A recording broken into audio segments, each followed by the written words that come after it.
Breaking tonight, we're in the home stretch as new details emerge in the FBI's investigation of Hillary's emails.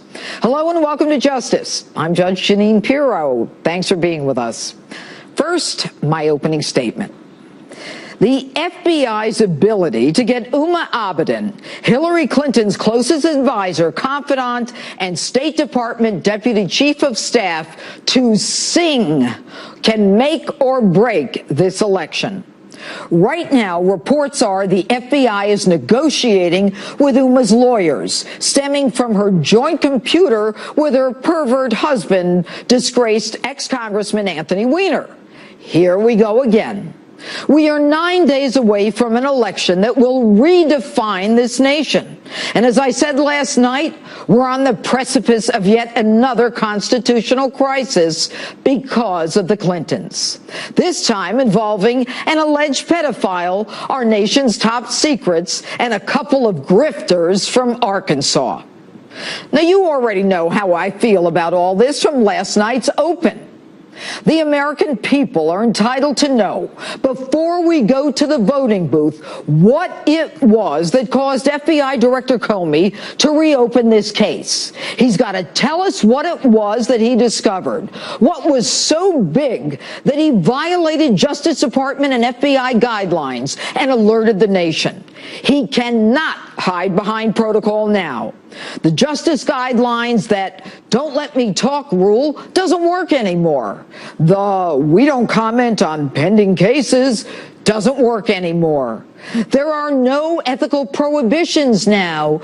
You have been invited by the target and her surrogates to release the information that caused you to reopen a closed case. If there is an indictment, Hillary is now foreclosed from objecting to such disclosure. My bet is she knows you won't release anything, but thinks that she's calling your bluff.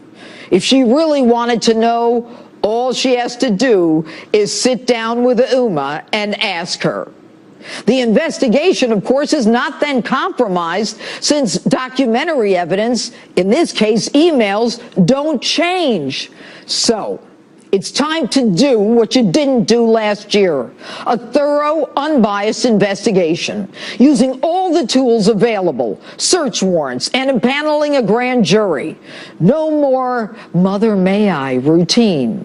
You're the one who got yourself into this mess, and now the American people are in a bigger mess.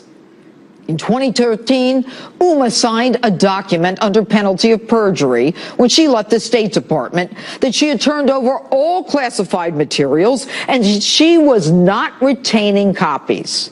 It seems that the metadata on 650,000 emails suggest otherwise. Huma also swore under oath that she searched through all her devices for anything State Department related. And she had a chance to turn things over, and she didn't.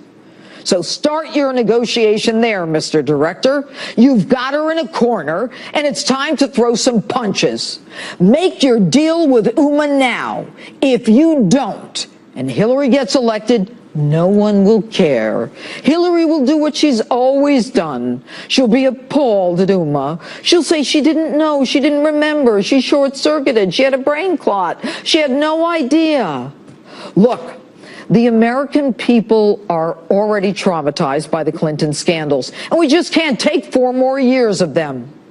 Word is that although Justice told your FBI guys to shut down the Clinton Foundation investigation, some of them kept it still going. The Justice Department is dirty, Jim, and you know it. Our Attorney General actually pled the fifth on the Iran ransom probe. And Loretta Lynch meeting with the spouse of a target, and then the target herself days later saying, I'm going to keep Loretta Lynch as my AG if I become president, is bribery, pure and simple. Jim, go back to your roots. You were once a great prosecutor. Don't let Washington ruin you, too. You need to send these Clintons back to where they came from. It's time for you to buck up, put on your big boy pants, and make a deal with Huma for the sake of this nation. You've got until Tuesday. And that's my open.